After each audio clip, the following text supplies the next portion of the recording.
തലവേദനിക്കുന്നു എന്ന് പറഞ്ഞ് രേഖ കയറി വന്നപ്പോഴേ എനിക്ക് വല്ലായ്മ തോന്നി. പതിയെ ഒരു കപ്പ് കാപ്പിയുമായി ഞാൻ അവളെ അന്വേഷിച്ച് ബെഡ്റൂമിലേക്ക് ചെന്നു. ഡ്രസ്സ് പോലും മാറാതെ കണ്ണടച്ചു കിടക്കുന്നുണ്ടായിരുന്നു അവൾ. രേഖേ, എന്തുപറ്റി നിനക്ക്? പനിയുണ്ടോ? ഞാൻ പതുക്കെ അവളുടെ നെറ്റിയിൽ കൈവച്ചു. അവൾ പെട്ടെന്ന് എഴുന്നേറ്റു എന്നെ കെട്ടിപ്പിടിച്ചു. അവൾ അങ്ങനെയാണ്. സന്തോഷം വന്നാലും സങ്കടം വന്നാലും എന്നെ ഇറുക്കെ പിടിച്ചിരിക്കണം കുറച്ചു നേരം. ഞാൻ അനങ്ങാതെ ഇരുന്നു കൊടുത്തു. അവൾക്ക് എന്തോ കാര്യമായി പറയാനുണ്ട് എന്ന് എനിക്ക് മനസ്സിലായി. ദേവിച്ച, വി ആർ ഓൾമോസ്റ്റ് ദർ. ഞങ്ങൾ എന്റെ റിസർച്ചിന്റെ അവസാന സ്റ്റേജ് എത്തിയിരിക്കുന്നു. എനിക്ക് പെട്ടെന്ന് ചിരി വന്നു. ഇതിനാണ് പെണ്ണ് മനുഷ്യനെ ടെൻഷൻ അടിപ്പിച്ചത്. പക്ഷെ ദേവിച്ച, ഇനിയുള്ളതാണ് ഏറ്റവും റിസ്ക്. തനിക്ക് അറിയാലോ, സൈക്കോപതി ജനറ്റിക്കലി ട്രാൻസ്ഫർ ചെയ്യപ്പെടുന്നു എന്നതാണ് എന്റെ ടോപ്പിക്ക്. എന്നുവെച്ചാൽ ഒരാളുടെ ഇത്തരം ക്രിമിനൽ മൈൻഡ് മക്കളിലേക്കും പാരമ്പര്യമായി പകർന്നു കിട്ടുന്നു എന്ന്. എത്ര കാലം അത് പുറത്തു വരാതെയിരുന്നാലും ഏതെങ്കിലും സാഹചര്യത്തിൽ ഒരു ട്രിഗർ ഉണ്ടായാൽ അത് പുറത്തു വരിക തന്നെ ചെയ്യുമെന്ന് തിയറ്റിക്കലി അത് പ്രൂവ് ആയിട്ടുണ്ട്. ഇനി വേണ്ടത് കുറച്ച് സ്ട്രോങ് എവിഡൻസ് ആണ്. ഇതൊക്കെ എനിക്കറിയാവുന്നതല്ലേട്ടാ. ഞാൻ അരുമയോട് ചോദിച്ചു. ഇച്ഛ, അതിനു എനിക്കിനി വേണ്ടത് അയാളെ കണ്ടുപിടിക്കുക എന്നതാണ്. ശങ്കരനാരായണന്റെ മകൻ കാർത്തിക്കിനെ? ആര്? ഞാനൊന്നും മനസ്സിലാവാതെ ചോദിച്ചു. 25 വർഷങ്ങൾക്ക് മുൻപ് 12 പേരെ മൃഗീയമായി കൊലപ്പെടുത്തിയതിനു തൂക്കിക്കൊന്ന സൈക്കോപാത്ത് കാസർഗോട്ടുകാരൻ ശങ്കരനാരായണനെ ഓർക്കുന്നില്ലേ? അയാളുടെ മകൻ കാർത്തിക്. ഞാൻ ഒരു നിമിഷം ഞെട്ടിവിറച്ചു. ഉള്ളിലൂടെ ഒരു വെള്ളിടി കടന്നുപോയി. എന്തിനാ നീയിപ്പോ അയാളെ അന്വേഷിക്കുന്നത്? അയാളും നിന്റെ റിസർച്ചും തമ്മിൽ എന്താണ് ബന്ധം? അറിയാതെ എന്റെ ശബ്ദം ഉയർന്നു. ഷൂ, പതുക്കെ. മറ്റാരും അറിയരുത്. ഇതെന്റെ പ്രൊഫഷണൽ സീക്രട്ട് ആണ്. പക്ഷെ തനിക്ക് ഇക്കാര്യത്തിൽ ഇൻട്രസ്റ്റ് ഉള്ളത് കൊണ്ട് മാത്രമാണ് ഞാനിത് തന്നോട് പറയുന്നത്. അതും എത്തിക്സിനു വിരുദ്ധമാണ്. താനൊരു സൈക്കോളജിസ്റ്റ് ആയതുകൊണ്ടും പല കേസുകളുടെ കാര്യത്തിലും താൻ എന്റെ ഫോറൻസിക് ടീമിനെ സഹായിക്കാറുള്ളത് കൊണ്ടുമാണ് ഞാനിതൊക്കെ തന്നോട് പറയുന്നത്. രേഖ, എനിക്കറിയാം. പക്ഷേ അയാൾക്ക് ഇതിലെന്താ കാര്യമെന്നാ ഞാൻ ചോദിക്കുന്നത്. ഇച്ഛ, ഞാൻ പറയുന്നത് താൻ ശ്രദ്ധിച്ചു കേൾക്കണം. 6 വർഷങ്ങൾക്ക് മുൻപ് ബാംഗ്ലൂരിൽ 5 കൊലപാതകങ്ങൾ അടുപ്പിച്ച് നടന്നതോർക്കുന്നുണ്ടോ? ഇനിയും പോലീസിന് തെളിയിക്കാൻ കഴിഞ്ഞിട്ടില്ലാത്ത 5 പെൺകുട്ടികളുടെ മരണം. ശങ്കരനാരായണന്റെ കേസിലെ അതേ രീതിയിലാണ് ഇതിലും കൊല നടന്നിട്ടുള്ളത്. ഇനി എനിക്ക് അറിയേണ്ടത് ഈ കാർത്തിക് ശങ്കരന് ആ കൊലപാതകങ്ങളുമായി ബന്ധമുണ്ടോ എന്നതാണ്. അതിനാദ്യം അയാളെ കണ്ടുപിടിക്കണം. ആ കാലഘട്ടത്തിൽ, അതായത് 2016, 2017 സമയത്ത് അയാൾ ബാംഗ്ലൂർ ഉണ്ടായിരുന്നോ എന്നതാണ്. മതി, ഇവിടെ വെച്ച് നിർത്തിക്കോ നിന്റെ ഗവേഷണവും തിയറിയും ഒക്കെ. അതൊക്കെ വേണമെങ്കിൽ പോലീസ് കണ്ടുപിടിച്ചോളും. നീ ഇനി ഇതിന്റെ പുറകെ പോകാൻ ഞാൻ സമ്മതിക്കില്ല. ദേവിച്ച, ഞാൻ അവളെ പൂർത്തിയാക്കാൻ ഞാൻ സമ്മതിച്ചില്ല. ഫോറൻസിക് മെഡിസിൻ ആണ് നീ പഠിച്ചത്, സമ്മതിച്ചു. കുറഞ്ഞ സമയം കൊണ്ട് അറിയപ്പെടുന്ന ഒരു പോലീസ് സർജൻ ആയതിലും ഞാൻ അഭിമാനിച്ചു. സൈക്കോപതിയെക്കുറിച്ച് ഗവേഷണം നടത്തുന്നുവെന്ന് പറഞ്ഞപ്പോഴും കൂടി നിന്നിട്ടേയുള്ളൂ. പക്ഷേ ഇത് അനുവദിച്ചു തരാൻ പറ്റില്ല. നിന്റെ ജീവൻ അപകടത്തിലാവുന്ന ഒന്നിനും ഞാൻ അനുവദിക്കില്ല. ഞാൻ കിതക്കുന്നുണ്ടായിരുന്നു. കുറച്ചു നേരത്തേക്ക് അവൾ ഒന്നും മിണ്ടാതെ എന്നെ തന്നെ നോക്കിയിരുന്നു. ഇച്ഛ, തന്റെ പേടി എനിക്ക് മനസ്സിലാവുന്നുണ്ട്. പക്ഷേ എന്റെ ഈ തിയറി പബ്ലിഷ് ആവുമ്പോൾ അതൊരു ചരിത്രമാവും. അതിന് പുറകെ ഒരുപാട് പഠനങ്ങൾ നടക്കും. സമൂഹത്തിൽ വലിയ തോതിലുള്ള മാറ്റങ്ങൾ തന്നെ ഉണ്ടാക്കാൻ കഴിയും. അതിനെല്ലാം പുറമെ താൻ ആലോചിച്ചു നോക്കിക്കേ. ഇനിയുള്ള തലമുറ പഠിക്കുന്ന ക്രിമിനോളജിയിൽ ഒരു ചാപ്റ്റർ ഡോക്ടർ രേഖ ജോസഫിന്റെ ആയിരിക്കും. അവൾ ചിരിച്ചു. രേഖ, തന്റെ എക്സൈറ്റ്മെന്റ് എനിക്ക് മനസ്സിലാവും. ഇതിപ്പോ അയാൾ തന്നെയാണെന്ന് എന്താണുറപ്പ്? ഇനിയാണെങ്കിൽ തന്നെ അയാളുടെ പുറകെയുള്ള പോക്ക് സേഫല്ല. സ്റ്റേറ്റ് പോലീസും ക്രൈംബ്രാഞ്ചും അന്വേഷിച്ചിട്ട് ഇത്രയും കാലമായി ഒരു തുമ്പ് പോലും കിട്ടാത്തവനെ വില കുറച്ചു കാണരുത്. അവനിലേക്കെത്തുന്നു എന്ന് തോന്നിയാൽ അവൻ അടങ്ങിയിരിക്കുമെന്ന് തോന്നുന്നുണ്ടോ? അവന്റെ അടുത്ത ടാർഗറ്റ് നീയായിരിക്കും ഉറപ്പ്. അങ്ങനെ ഒരു റിസ്ക് നമുക്ക് വേണോ മോളെ?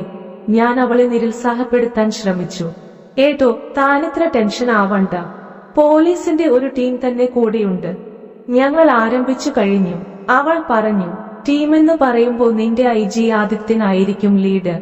ഞാൻ അല്പം പുച്ഛത്തോടെ ചോദിച്ചു. ഏട്ടോ മാപ്പിളെ, ആദിയേട്ടന്റെ പേര് പറയുമ്പോൾ തനിക്കിപ്പോഴും ഒരു ടീനേജ് കാമുകന്റെ സ്വരമുണ്ട്. അവൾ പൊട്ടിച്ചിരിച്ചു.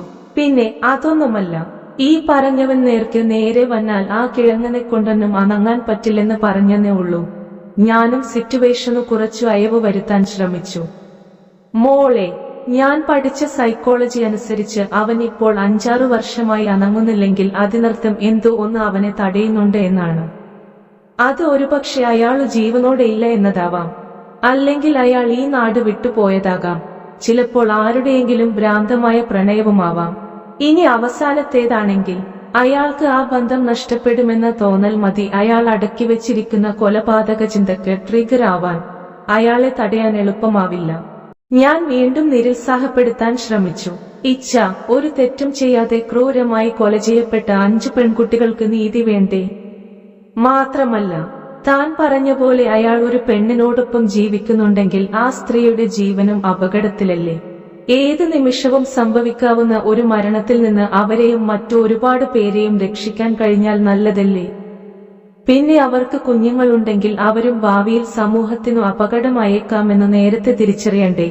എനിക്ക് പേടിയില്ല, താനുണ്ടല്ലോ എന്റെ കൂടെ, പറഞ്ഞുകൊണ്ട് അവൾ എന്റെ നെഞ്ചിൽ മുഖമമർത്തി. അവിടെയാണ് ഞങ്ങളുടെ തർക്കങ്ങളെന്നും തീർന്നിരുന്നത്. അവളുടെ പ്രണയമാണെന്നും എന്റെ ബലഹീനയെന്ന് അവൾക്ക് നന്നായറിയാം. കുറച്ചുനാൾ പിന്നെ ഒന്നും കേട്ടില്ല. പുരോഗതി ഒന്നും ഉണ്ടായിട്ടുണ്ടാവില്ല എന്ന് ഞാനും കരുതി. എന്റേതായ ഞാനും തിരക്കുകളിലേക്ക് മടങ്ങി. ഇന്നവൾ കയറി വന്നപ്പോൾ ഞാൻ അടുക്കളയിലായിരുന്നു. അതീവ സന്തോഷത്തോടെയാണ് അവൾ എന്റെ അടുത്തേക്ക് വന്നത്. ഇച്ഛ, ഞാൻ തന്നെ പേടിപ്പിക്കേണ്ട എന്ന് കരുതി പറയാതെ ഇരിക്കുകയായിരുന്നു. കാർത്തികിനെ കുറിച്ചുള്ള അന്വേഷണം നല്ല രീതിയിൽ തന്നെ പുരോഗമിക്കുന്നുണ്ടായിരുന്നു. ശങ്കരനാരായണന്റെ അറസ്റ്റോടുകൂടി കാർത്തിക്കും അമ്മയും കാസർഗോഡ് വിട്ട് മംഗലാപുരത്തേക്ക് പോയിരുന്നു. പിന്നീട് അവരെക്കുറിച്ച് ഒരു വിവരവുമില്ലാതായി. അന്നത്തെ അയാളുടെയും അമ്മയുടെയും ഫോട്ടോയും ചില വിവരങ്ങളും വെച്ച് അന്വേഷണം നടക്കുന്നുണ്ടായിരുന്നു. അന്ന് നാടുവിടുമ്പോൾ അയാൾക്ക് ഏകദേശം 10 വയസ്സ് കാണും. അങ്ങനെയാണെങ്കിൽ ഈ കേസ് നടക്കുമ്പോൾ ഏകദേശം 28-30 വയസ്സുണ്ടാവും. ആ രീതിയിൽ അന്വേഷിച്ചിട്ട് വലിയ ഡെവലപ്മെന്റ് ഒന്നും ഉണ്ടായില്ല. ഇന്ന് സുപ്രധാനമായൊരു വിവരം കിട്ടിയത് അയാളെ തിരിച്ചറിയാനുള്ള ഒരു വഴി. മംഗലാപുരത്തു വെച്ച് അയാളുടെ അമ്മ മരിച്ചതിനെ തുടർന്നു അയാളെ ഒരു ക്രിസ്ത്യൻ കുടുംബം ദത്തെടുത്തിരുന്നു. എന്നുവെച്ചാൽ ഇപ്പോൾ അയാളുടെ പേര് കാർത്തിക് ശങ്കർ എന്നായിരിക്കാൻ സാധ്യതയില്ല എന്നർത്ഥം. അഡോപ്ഷൻ നടന്നത് ലീഗലി ആണെങ്കിൽ അയാളിലേക്ക് ഇനി അധിക ദൂരമില്ല. പറഞ്ഞുകൊണ്ട് അവളെന്നെ കെട്ടിപ്പിടിച്ചു. എന്റെ മനസ്സിൽ ഒരു വെള്ളിടി വെട്ടി. എന്റെ തൊണ്ട വറ്റിവരണ്ടു. എന്ത് ചെയ്യണമെന്ന് അറിയാത്ത പോലെ. എനിക്കെല്ലാം നഷ്ടപ്പെടാൻ പോകുന്നു. എന്റെ രേഖ, എന്റെ കുടുംബം. 6 വർഷങ്ങൾക്ക് ശേഷം എന്റെ ചെവിയിൽ വീണ്ടും വണ്ടുകൾ മുരണ്ടു. തലയ്ക്കുള്ളിലിരുന്ന് ആരോ കൊല്ലവളെ എന്ന് ആർത്തു വിളിച്ചു.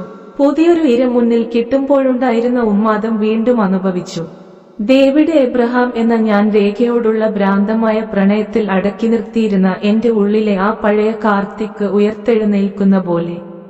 അതെ, ഡേവിഡ് തോൽക്കുകയാണ്, കാർത്തിക് വിജയിക്കുകയും. എന്റെ കൈകളിലേക്ക് രക്തം ഇരച്ചു കയറി. അവളെ ചേർത്ത് പിടിച്ചിരുന്ന 2 കൈകളിലൊന്നുകൊണ്ട് സ്ലാബിന് മുകളിലിരുന്ന ചുറ്റികയിൽ ഞാൻ പീയിട്ടി മുറുക്കി. രേഖ മോളെ, ഒന്നിങ്ങോട്ട് ഓടിവന്നേ. എന്റെ ഈശോയെ, ഞാനെന്താ ഈ കാണുന്നേ? റാഹലടത്തിയുടെ ശബ്ദം മുറ്റത്തുനിന്ന് കേട്ടതോടെ ഞങ്ങൾ അകന്നുമാറി. ഞാൻ പെട്ടെന്ന് ചുറ്റികയിൽ നിന്ന് കൈയെടുത്തു. രേഖയാണ് ആദ്യം മുറ്റത്തേക്ക് ഓടിയത്, പുറകെ ഞാനും. മുറ്റത്ത് ഞങ്ങളുടെ 4 വയസ്സുകാരൻ അലൻകുട്ടൻ ഇരിപ്പുണ്ട്. അടുത്തൊരു കോഴിക്കുഞ്ഞും. ഞങ്ങളില്ലാത്തപ്പോൾ അവനെ നോക്കുന്നത് റാഹലിടത്തെയാണ്. പിന്നെ അടുക്കളയിൽ സഹായത്തിനും. എല്ലാം കൂടി പുള്ളിക്കാരി ഒരു ഓൾ ഇൻ ഓളാണ്. എന്റെ മക്കളെ, കഴിഞ്ഞയാഴ്ചയായി ഈ കോഴിക്കുഞ്ഞുങ്ങൾ വിരിഞ്ഞിറങ്ങിയേ.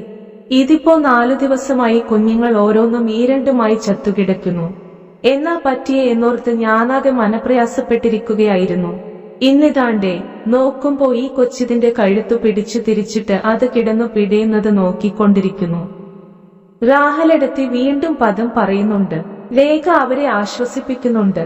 അവൻ കുഞ്ഞല്ലേ, പറഞ്ഞു മനസ്സിലാക്കാം എന്നൊക്കെ പറയുന്നുണ്ട്. ഞാൻ ശ്രദ്ധിച്ചത് അവന്റെ കണ്ണുകളായിരുന്നു.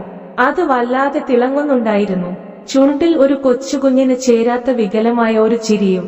ആ കണ്ണിലെ തിളക്കത്തിൽ ഞെട്ടലോടെ ഞാൻ എന്റെ പ്രതിരൂപം കണ്ടു. IG ആദിത്യൻ ഓഫീസിൽ നിന്ന് ഇറങ്ങാൻ തുടങ്ങുമ്പോഴാണ് മൊബൈൽ റിംഗ് ചെയ്തത്. CI ബഷീറാണ്.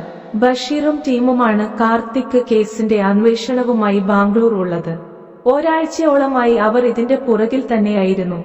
ഹലോ ബഷീർ, എന്തെങ്കിലും പുതിയ ഡെവലപ്മെന്റ്സ് ഉണ്ടോ? സർ, അത് പറയാനാണ് ഞാൻ വിളിച്ചത്. അയാളുടെ പോൾ ഡീറ്റെയിൽസ് കിട്ടി. കേസ് ഹിസ്റ്ററിയും ഇവിടുത്തെ ലോക്കൽ സ്റ്റേഷനിൽ നിന്നും കളക്ട് ചെയ്തിട്ടുണ്ട്. സാഹചര്യ തെളിവുകളും അയാളിലേക്ക് തന്നെയാണ് വിരൽ ചൂണ്ടുന്നത്. എക്സലന്റ്, മതി. ബാക്കി നമുക്ക് ശരിയാക്കാം. താൻ ബാക്കി പറ. എന്നിട്ട് എവിടെയുണ്ടാ പരമറാസ്കൽ? രാജ്യം തന്നെ വിട്ടോ അതോ? സർ, ഞാൻ ഇനി പറയുന്നത് ക്ഷമയോടെ കേൾക്കണം. അയാൾ ഇപ്പോൾ കേരളത്തിൽ തന്നെയുണ്ട്. അയാളെ നമ്മളറിയും. പേര് ഡേവിഡ് എബ്രഹാം. 2016-17 കാലഘട്ടത്തിൽ ബാംഗ്ലൂർ നിംഹാൻസ് ഹോസ്പിറ്റലിൽ ക്ലിനിക്കൽ സൈക്കോളജിയിൽ PhD ചെയ്തിരുന്ന ഡേവിഡ് എബ്രഹാം.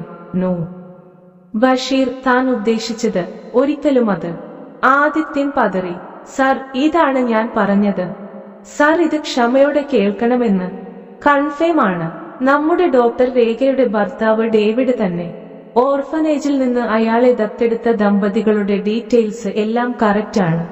ഹോസ്പിറ്റലിൽ നിന്നും യൂണിവേഴ്സിറ്റിയിൽ നിന്നും ഡീറ്റെയിൽസ് കിട്ടിയിട്ടുണ്ട്.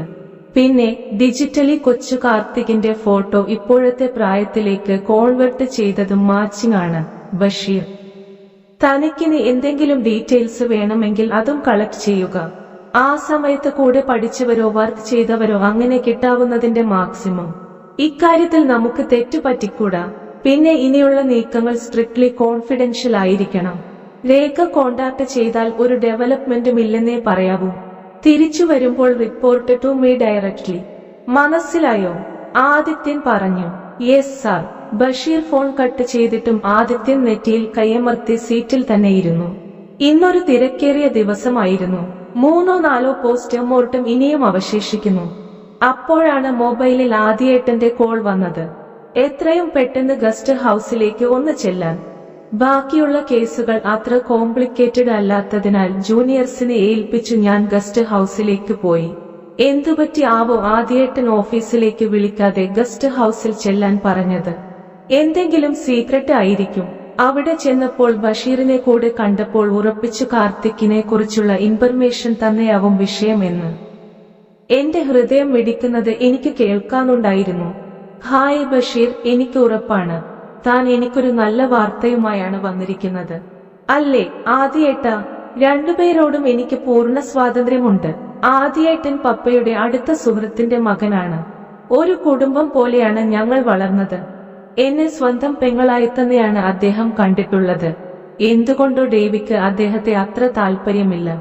ബഷീർ ആണെങ്കിൽ പോലീസിൽ എനിക്ക് കിട്ടിയ ഏറ്റവും നല്ല സുഹൃത്തും. ഞാനിത്ര സന്തോഷം പ്രകടിപ്പിച്ചിട്ടും അവരുടെ മുഖം മുറുകിയിരുന്നത് കൊണ്ട് എന്തോ സീരിയസ് മാറ്ററാണെന്ന് മനസ്സിലായി. ആദിയേട്ടനാണ് ആദ്യം സംസാരിച്ചത്. രേഖ, നീ ഞാൻ പറയുന്ന കാര്യങ്ങൾ സംയമനത്തോടെ കേൾക്കണം. നീ ബുദ്ധിയുള്ള കുട്ടിയാണ് ഞാൻ കണ്ടതിൽ ഏറ്റവും ബ്രേവായ കുട്ടി. നിനക്ക് കാര്യങ്ങൾ വേണ്ട വിധത്തിൽ ഡീൽ ചെയ്യാൻ കഴിയുമെന്നാണ് എന്റെ വിശ്വാസം. എന്റെ ആദിയേട്ട, എന്താണെങ്കിലും തെളിച്ചു പറ. ചുമ്മാ മനുഷ്യനെ ടെൻഷൻ ആക്കാതെ. എന്റെ ക്ഷമ നശിച്ചു. രേഖ, ഞാൻ പറയാം. ബഷീറാണ് പിന്നെ സംസാരിച്ചത്. ഞാൻ കുറച്ചു ദിവസങ്ങളായി ഈ കാർത്തിക്കിൻ പുറകെ ആയിരുന്നു എന്ന് തനിക്കറിയാലോ. പറഞ്ഞതിലും സമയമെടുത്താണ് ഞാൻ ഈ അന്വേഷണം പൂർത്തിയാക്കിയത്.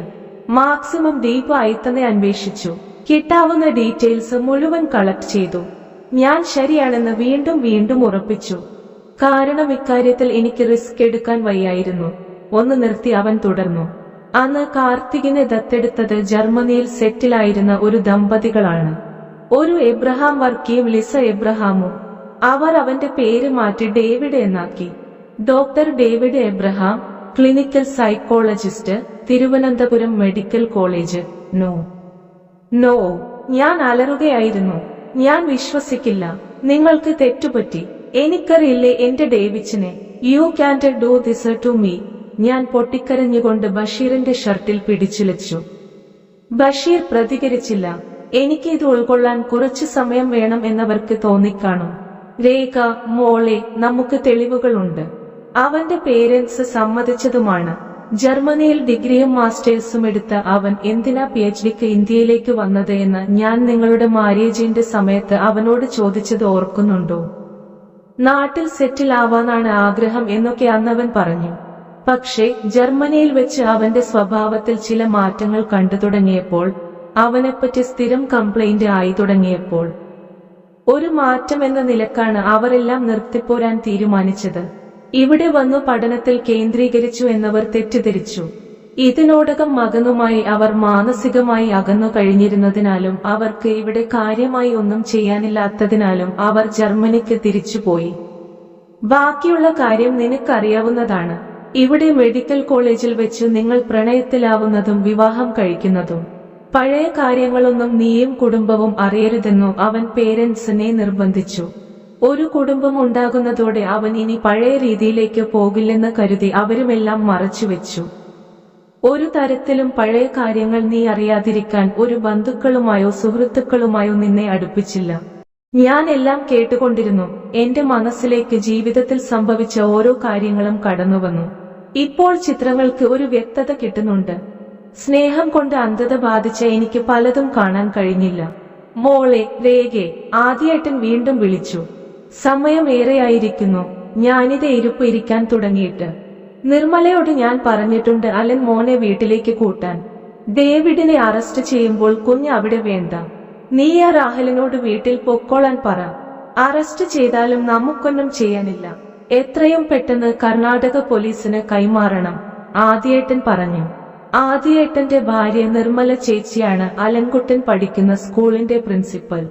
ആദ്യേട്ട, ഞാൻ ഇതുവരെ നിങ്ങളുടെ ഒഫീഷ്യൽ കാര്യത്തിൽ ഇടപെട്ടിട്ടില്ല.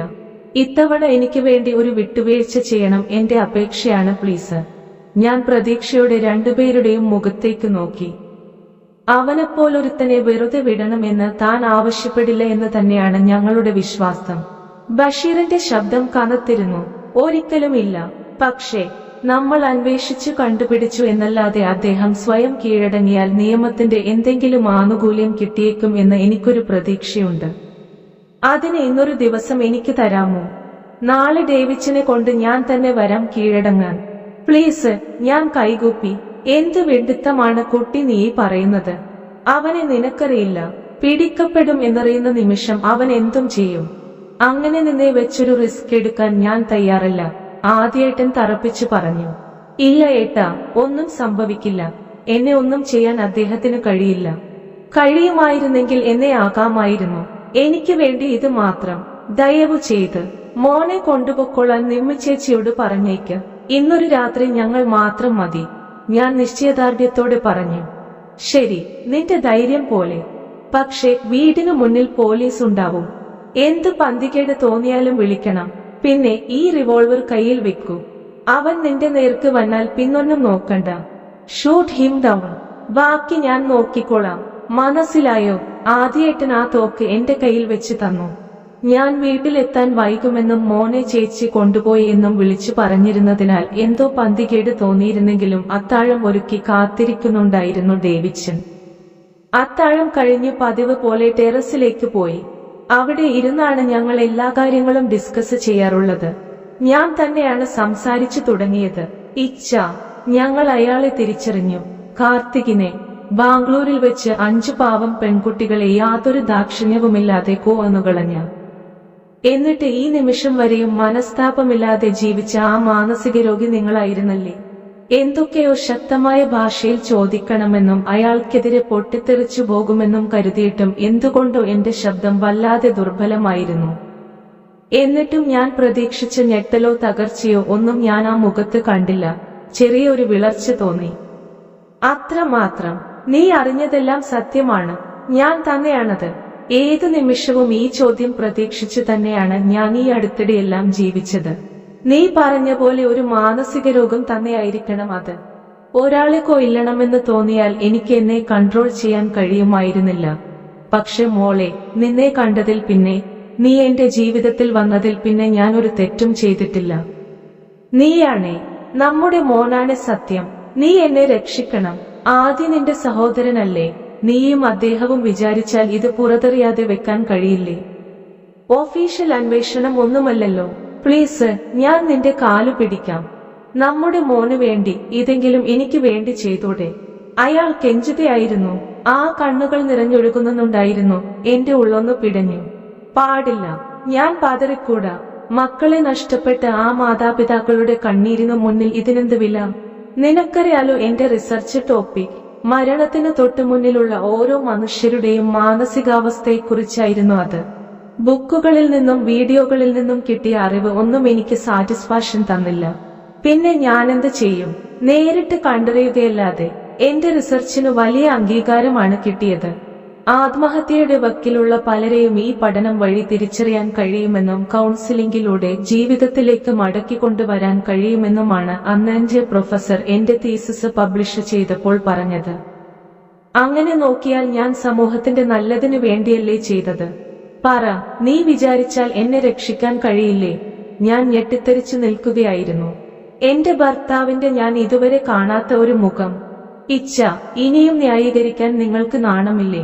താൻ ഞാൻ പറയുന്നത് കേൾക്കണം. താൻ സ്വയമേ കീഴടങ്ങണം. ചെയ്തതു പോയതിനുള്ള ശിക്ഷ ഏറ്റുവാങ്ങിയേ തീരൂ. ഇനി നിങ്ങൾ രക്ഷപ്പെടുമെന്ന് പ്രതീക്ഷിക്കണ്ട. ഞാൻ എത്ര നിയന്ത്രിച്ചിട്ടും എന്റെ ശബ്ദം വല്ലാതുയർന്നു.